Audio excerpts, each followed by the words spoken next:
So one of the most common questions I get is, Tess, I'm creating a capsule wardrobe. How many pieces should it be? What colours should I have? What cuts should I have? Basically, what should I put in there? And this is, in theory, a great question. However, the whole idea about a capsule wardrobe is that it's super specific to you. It's based on your needs and your wants and your loves. So my answer is always, it's as many pieces as you need, because it's based on your lifestyle and what your life is requiring from you. It's the colours that you like and you want to wear and you feel good in, and the same with the cuts. So I can't tell you what pieces that you need to have in your wardrobe. It's up to you to figure out. And it's one of those things, it takes a little bit of hard work to figure out, but once you have it, and you're never going to lose your personal style. So I might not be able to help you with the exact pieces that should be in your capsule wardrobe. I mean, I can give you ideas of things that I'm getting, but I'm not going to tell you what you should get. However, what I can help you with is the balance. So a good capsule wardrobe have two different categories of items in them. One is the basics. So things like white t-shirt, jeans, shirts, all the things that a lot of us would have in our wardrobe. It's not items that stick out. It's the things that makes outfits come together. So I call these the glue pieces. It's the glue that keeps our looks together and that makes everything work. Then on the other side, we have our personal style pieces. So these are, I would say, a little bit more interesting things. Items that we buy that stand out, that defines us, defines our personal style, and almost those items that when you see them, like your heart start beating a little bit and you go, ooh, that's so me. Like, I love this. Items that you look in your wardrobe and you're like, oh my God, I love this jacket. You know, it's so different. Not everyone would wear it, but I love it.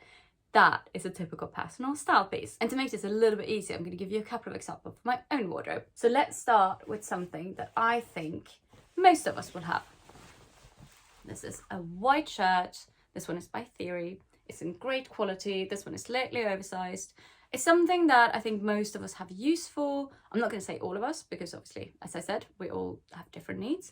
However, this is an item that I can wear many days in a row and no one will really notice any difference. And then we have a look at something else that's also by Theory. It's the same brand, different type of item. These are my grey leather trousers. Grey leather trousers is not something I would say that most people have in their wardrobes. You might do, because you might have a similar style to what I have, but they're very much a standout piece. It's something when you wear it, you might get compliments on. I find it's quite rare that I get compliments on standard white t-shirt, for example, but when I wear these trousers, I quite often get compliments because they stand out. They are the pieces that make the outfits interesting. So to have a look at another typical basic piece, a white little cashmere jumper. Most of us have use for this. It's a great little layering piece. It's not going to stand out. People are not going to go, oh, where's your white little cashmere polo neck jumper from? It's quite rare that you get those questions on these items, but this is a great little wardrobe hero. It will last me forever, but in the end, it's nothing super special. And then compare that to this very colourful, especially for being a Majorelle dress. So this is not something that's going to suit everyone. Not everyone's going to want to wear it, but I love it. I love wearing this in the summer. I do style it a little bit for spring as well, as you can see in my latest reel. It's a standout piece. It's not something I can wear 2 days in a row. Well, of course I can, but I probably wouldn't, because it's a very distinct item. And we have exactly the same thing when it comes to shoes. So these are my little Sergio Rossi grey pumps. I think most people could wear these. Most people would probably wear them if you like heels and you like pumps. They are not something that's going to stand out. I'm not going to get compliments for it, but it's going to blend in really nicely with the rest of my outfit. Now let's compare these to my cream Paris, Texas boots. These are very much a standout item, and I would say very much my personal style. I love these. I wear them a lot, but I most of the time wouldn't wear them 2 days in a row, especially if I'm spending time with the same people, because they are so distinct. So I think they're a really good example, the pumps on these, to the difference between the basic items and the more personal style items. So all wardrobes are different, but I would say a good balance is 60% basics and 40% personal style. And that is because you normally need a few more basics to make up a look than you need personal style items, which I find you can get away with like 1, 2 or 3 of them. Otherwise, it might just get a little bit too much. But how do you know if you have the wrong balance? It's really easy. You only have to ask yourself a few questions. And one of them is, are my looks boring? Am I uninspired looking at my wardrobe? Am I wearing things that look a little bit bland? It's a bit meh. Then you probably have too many basic items. Whilst if you have lots of items that you love, you look in your wardrobe and you're like, oh my God, I love all of this, but I'm really struggling putting them together. Then you probably have too many personal style items. You're missing the glue, because you do really need both of them for it to work out. So then you need to work on your balance. So when you go shopping for your basic items, you have to think about slightly different things than if you go shopping for your personal style items. So the basic items are the things that you're going to go through. You should always go for quality, great fit, things that you absolutely love, but you are going to go through them. Like a white t-shirt is not going to last you forever. And it's also very rare that you can give a white t-shirt a second life. So that's why I always say to try to buy these items from sustainable brands. So at least then you know that they have been ethically made, been sustainably made, and you are doing your best for the environment.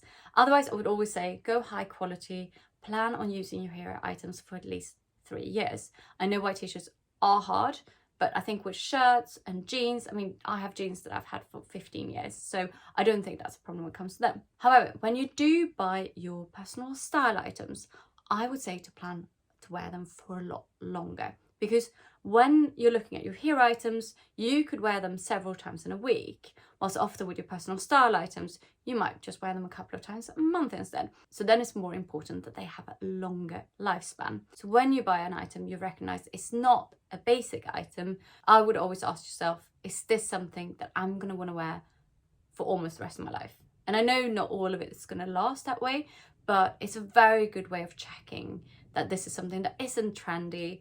It is something that isn't just a whim at the moment. It's something that you truly connect with, truly love, and that you are going to have for a long time. I'm not saying to put any less money into both of them. I'm saying always be very aware of your price per wear. Just make sure that your personal style items are going to last you for really, really, really long time. By the way, talking about good basics, I think I found the perfect jeans.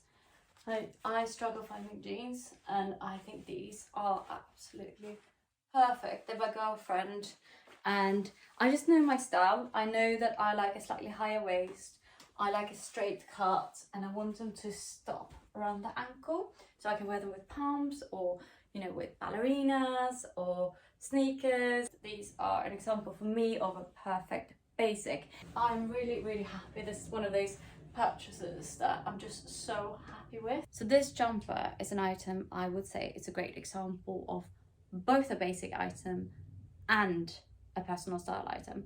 And the reason for that is because it's kind of cut and used as a basic item, but because of the fluffiness of it and that it's quite distinct, it actually also touches into the hero category. But based on the fact that a jumper like this probably is only going to last me a couple of years, I will still put it into the basics. So I really hope you found this video useful. And if you liked it, make sure you subscribe so you don't miss the other ones. So I've also made videos, my journey from a shopaholic to curating my own timeless sustainable capsule wardrobe. I've done one on my 1 item a month challenge, and I've also done one on how to figure out personal style. And if you have any other ideas of subjects you would like me to make videos about, please let me know in the comments.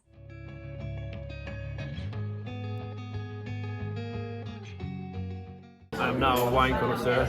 I've just learned about all the different glasses, generations. Size glass to go for where? Basically, the bigger the better.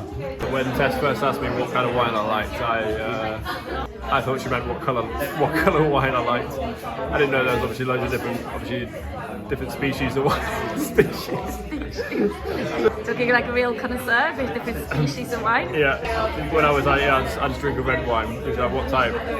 Red. Oh no, how do you take your wine? I was like, yeah, red. And then you started bringing out obviously like a different cup, no, a different glass, and then you started like getting this little bullet thing. The aerator. And then you started pouring the wine into it, and it started making loads of little noises. How accurate was I with the old wine description? I think you're pretty good. You started knowing when something is fruity. You started knowing if something is dry. You had your first white wine today that you actually liked. that didn't taste like vinegar. Yeah, getting there. My parents were really interested in wine, so I go for like a lot of wine shops. So I guess like through osmosis, I just took some in, and I've always had an interest in wine. And now I'm rubbing off it. Tell you a little fun fact: when you swirl the the red wine round, all the little streaks on the residual streaks on the glass itself dictates how alcoholic it is. Yeah, look at you. I meant by you. So we have a Chianti and a Petit Syrah. The Chianti is Italian and the Petit Syrah is California. I know I said I like the one that's a bit more mineralier. Which is actually the American one. Is it? Yeah. Opposed to the Italian one. You like the Italian one's Syrah? fruitier though. Yeah. We're going to do a week go through France and stepping off at a few wine chateaux and listen to this. Cheers. Cheers.